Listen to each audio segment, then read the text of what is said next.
Buenas tardes. En primer lugar, pediros disculpas por no poder asistir hoy con vosotros a las jornadas y en segundo lugar, agradecer a la organización la oportunidad de poder participar hoy de forma online. Mi nombre es María José Canizares y soy estudiante de doctorado en la Universidad de Alicante, concretamente en el área de medieval. En mis estudios doctorales estoy realizando investigaciones sobre las relaciones eclesiásticas en la frontera sudeste entre la Corona de Castilla y la Corona de Aragón durante la Baja Edad Media. Y en concreto, en la comunicación de hoy pretendo realizar un análisis sobre cómo las circunstancias bélicas entre ambas coronas afectaron a estas relaciones, sobre todo en el pleito para alcanzar la autonomía episcopal de la gobernación de Orihuela respecto a la diócesis de Cartagena. El objetivo es analizar la actitud que desarrolla el obispado, cómo actuará Orihuela ante estas circunstancias a partir de los grandes tres enfrentamientos bélicos que se produjeron durante los siglos XIV y XV. Las fuentes que vamos a desarrollar son básicamente fuentes municipales, tanto del reino de la ciudad de Murcia como de la villa de Orihuela, actas del Consell, cartas, privilegios y cualquier documento que haga relación a esta cuestión. Antes de analizar esta cuestión en concreto, vamos a hablar un poco de la contextualización de este pleito que venimos a ofrecernos hoy. En el siglo XIII se produce la conquista del reino de Murcia por parte de Alfonso X y Jaime I. A mediados del siglo XIII se crea, por tanto la zona oriolana como la ciudad de Murcia formarían parte en un primer momento de ese primigenio reino de Murcia, y restaurándose la diócesis de Cartagena en 31 de julio de 1250. A finales del siglo XIII se produce una crisis dentro de la corona de Castilla, aprovechando Jaime II para conquistar el reino de Murcia. Esta situación se termina de solucionar durante la sentencia de Torrellas-Elche, con la partición del reino de Murcia en dos, la parte sur para la corona de Castilla y la parte norte para la corona de Aragón, quedando así, por tanto, una división política pero no religiosa, ya que ambos territorios permanecerían a la diócesis de Cartagena, generando un gran número de conflictos desde principios del siglo XIV hasta mediados del siglo XVI, cuando finalmente Orihuela alcanza la autonomía episcopal. En estos tres conflictos vamos a tratar principalmente cómo ambas coronas en todo momento intentan conquistar el territorio que han perdido de ese primigenio reino de Murcia. Hay tres conflictos: la guerra de los dos Pedros, en 1356 y 1369, el primer intento de anexión del reino de Murcia por parte de Alfonso V, en 1429 y 1430, el segundo intento de anexión del reino de Murcia por parte de Alfonso V en 1448 y 1429. El principal problema de conflicto entre la corona de Castilla, mejor dicho, entre la diócesis de Cartagena y el territorio oriolano serán las cuestiones económicas. Sobre todo en esta época de beligerancia, los territorios oriolanos sufrirán mucho las consecuencias de la guerra y el obispado de Cartagena no participará en ningún momento ayudando a las restauraciones propias o al abastecimiento de la villa, ni tampoco contribuirá para arreglar incluso edificios propios de la diócesis dentro de la villa. Por tanto, ante esta situación había un gran descontento por tener que entregar las rentas, el diezmo y parte de las cosechas al obispado, cuando realmente luego ellos los trataban a los oriolanos como un reino extranjero, enemigo, y no cuidaba de sus feligreses. Ante la negativa en algunas ocasiones de tener que pagar estas rentas, lo que hacía el obispado era declarar entredicho, privando a los territorios oriolanos de realizar oficio divino, de celebrar los sacramentos o incluso de poder enterrarse en sagrado. Vamos a analizar los tres conflictos, cada uno de ellos, que ocurren entre el siglo XIV y XV. Empezando por la guerra de los dos Pedros, destacamos que hay en esta guerra dos obispos y dos formas de ver el conflicto. El primer obispo será Alfonso de Barjas, claro defensor de Pedro I, que era el rey de Castilla, y que actúa a partir de una serie de actitudes hostiles ante los territorios oriolanos. Orihuela le pide, como hemos dicho antes, ayuda para las fortificaciones, ayuda para arreglar el granero donde se guardaba el trigo que iba a ser luego entregado a la diócesis. Contesta con una negativa, no está dispuesto a ayudar a Orihuela, por lo que Orihuela, ante esta situación de descontento, secuestra sus bienes. Amenaza al obispado con represalias y finalmente el infante Fernando, que era el señor de Orihuela, decide calmar la situación y devolver los bienes secuestrados, por lo que no se proclama entredicho. Aquí es importante destacar que el componente político ante esta actitud del obispo es innegable. No solo no ayuda a sus feligreses, sino que los considera que son un reino extranjero y enemigo. Por lo tanto, es uno de los argumentos que Orihuela justifica en todos los momentos para intentar independizarse de la diócesis de Murcia. El otro caso ocurre en 1360, cuando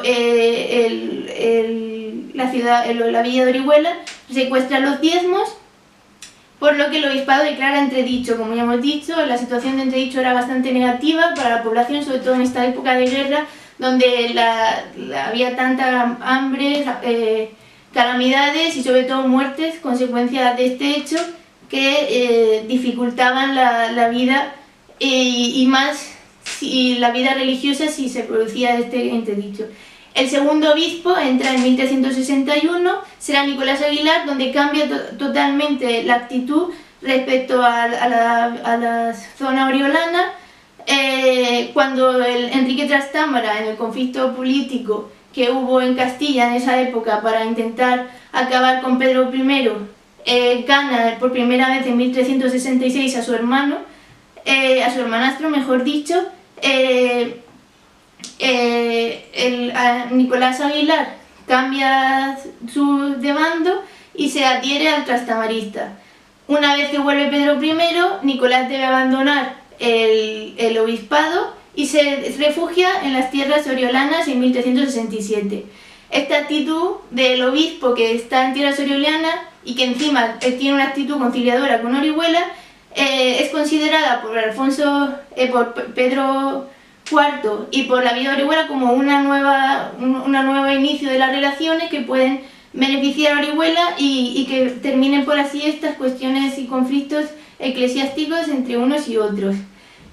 Finalmente, en 1369 vuelve y en un principio, tras la caída de Pedro I, vuelve a la diócesis de Cartagena y se mantienen las buenas relaciones entre Orihuela y en la diócesis hasta final de su época como obispo. Es curioso destacar que si veíamos como Alonso Vargas no ayudaba en ningún momento a Orihuela, en cambio los reyes de Castilla exigen a Murcia, mejor dicho al cabildo de la diócesis, que ayude en la guerra pagando alcabalas, yantares, incluso un impuesto que exige a todos los ciudadanos de Murcia el Enrique II y que también lo hizo Pedro I, por lo que el cabildo en ningún momento se quejó de esta actitud y ni emprendió ninguna medida para entorpecerlo. Destacamos aquí que no había el obispo Nicolás Aguilar estaba fuera en Aragón y que había un poco de vacío de poder, pero aún así el cabildo en ningún momento se quejó ni intentó hacerle la contra, por lo tanto es un caso a destacar. Como hay un cambio de actitud y un poco de trato de inferioridad por parte del obispado de Cartagena hacia Orihuela. Destacar que el papado intervino en la guerra enviando a un cardenal, Inocencio VI, para que intentase apaciguar las tensiones que había entre ambos reyes cristianos. En 1357 consigue una tregua, en 1359 no sería tan así. Y por último, para terminar de hablar de esta guerra, destacar que después de la guerra con el nuevo obispo Guillem Guimel, en 1377 se le exige a las tierras oriolanas que todo clérigo o todo miembro eclesiástico que realizase alguna aportación durante la guerra para ayudar a la corona aragonesa, ese dinero se devolviese porque no le correspondía y que por tanto era necesario su devolución. por lo que vemos que si durante la época de Nicolás Aguilar hubo una reconciliación y acercamiento, el siguiente obispo, que sería mucho más hostil con el territorio oriolano, no sería por lo tanto el caso. Los siguientes dos conflictos se producen durante el reinado de Alfonso V. El primero es más importante que el segundo. Esta vez, al revés que en el conflicto anterior, era el Castilla quien atacaba al territorio aragonés. En este caso es al revés, es Aragón quien ataca a Castilla. El pleito del obispado para conseguir esa autonomía que se busca de la diócesis de Murcia es bastante diferente respecto a la primera vez. Ahora la idea está mucho más asentada, sobre todo después del obispado de Guillén Guimel, que fue bastante duro con las medidas que implantó sobre Orihuela. En este siglo XV ya se han conseguido algunos triunfos, como la colegiata en 1413. El siguiente paso se buscaba más autonomía con el vicariato general y el obispado, que era ya la pretensión más alta que pretendía, por tanto, Orihuela. Y además cuenta en esta época, en esta primera guerra que se produce en 1429-1430, con unas circunstancias que están muy a favor de este pleito en ese momento. Por ejemplo, las Cortes están a favor de que se solucione cuanto antes la situación que hay, porque no puede seguir perteneciendo el territorio oriolano a la diócesis cartaginense. Luego el obispo de Valencia, Alfonso de Borja, intercede por Orihuela ante el propio papado, e incluso el rey Alfonso V asume la necesidad de que el problema político que hay en esta frontera sudeste va ligado al problema religioso, por lo que es necesario solucionarlo. Durante estos 1429-1430 se producen dos grandes cuestiones en el territorio oriolano. La primera fue que por el motivo de esa guerra el obispo no accede a ir a Orihuela a confirmar, por lo que la negativa de este obispo es respondida por Orihuela como lo de siempre: secuestro de rentas, secuestro de frutos, no se le da el diezmo. Ante esta situación, como siempre, el obispado declara entredicho. Y en esta ocasión, además, destacamos que en 1430 se produce la concesión por parte del papado del Vicariato General Foráneo. ¿Qué era esta institución? Esta institución se crea en Orihuela para hacer un poco el papel del obispado y que permitiría resolver en Orihuela, en la villa, ya en la ciudad, las cuestiones temporales y espirituales de sus feligreses, así como no sería necesario desplazarse hasta Murcia con todo lo que implicaba por las dificultades de las comunicaciones que había en esta frontera. Y sobre todo destacamos que este vicariato estaría bajo el obispado, que no sería una autonomía plena, sino simplemente que facilitaría la situación de los religiosos dentro del ámbito de oriolano. Pues bien, el obispado se negó en rotundo a la existencia de esa institución y de que pudiese tener Orihuela unas prestaciones favorables dentro de su ciudad a nivel religioso, por lo que el entredicho ya se había lanzado por el secuestro de frutos, se vuelve a ratificar, y entre 1430 a 1435, que será el periodo en el que Orihuela permanecería en ese entredicho. Destacamos, por tanto, que el monarca interviene y le da plena autoridad al vicario para que actúe y sigan realizándose en Orihuela los oficios pertinentes a nivel religioso, y que no se haga caso al obispado. Por lo tanto, encontramos con uno de los conflictos más grandes que hay durante los 2 siglos y medio que duró el pleito. Finalmente, la guerra que había iniciado Alfonso no llega a ningún puerto, y simplemente pues perjudicó de alguna forma un poco las pretensiones episcopales que tenía Orihuela respecto a conseguir esa autonomía, y enfureciendo todavía más a los murcianos y a la diócesis. Y sobre todo destacar que tras el abandono de la guerra y de los asuntos castellanos, se traslada a Nápoles, donde se enfrentará al Papa Eugenio IV, por el intento que tenía el monarca de anexionarse Nápoles. El siguiente intento de anexión del Reino de Murcia tuvo lugar en 1448 y 1449. No hay nada que destacar sobre cuestiones religiosas en este periodo porque se dejan a un lado, por así decirlo, y se centran en el intento de aprovechar otro conflicto dinástico que había entre los reyes, entre Juan II y el futuro Enrique IV en ese momento, y realmente no tienen mayor repercusión. Por lo tanto, fue la guerra del Otrospedo y este primer intento de anexión los que ocupan fundamentalmente nuestra ponencia por esos motivos que he explicado. Las conclusiones, y para ir terminando: la guerra sí solía aumentar los casos de conflicto entre el Reino de Murcia y el Obispado de Orihuela, como es evidente, y es un argumento constante que usa Orihuela para justificar el intento de autonomía que pretende respecto a la diócesis de Cartagena. Así queda constancia en un compendio de agravios que envía al papado en 1417, cuando deja claro este concepto.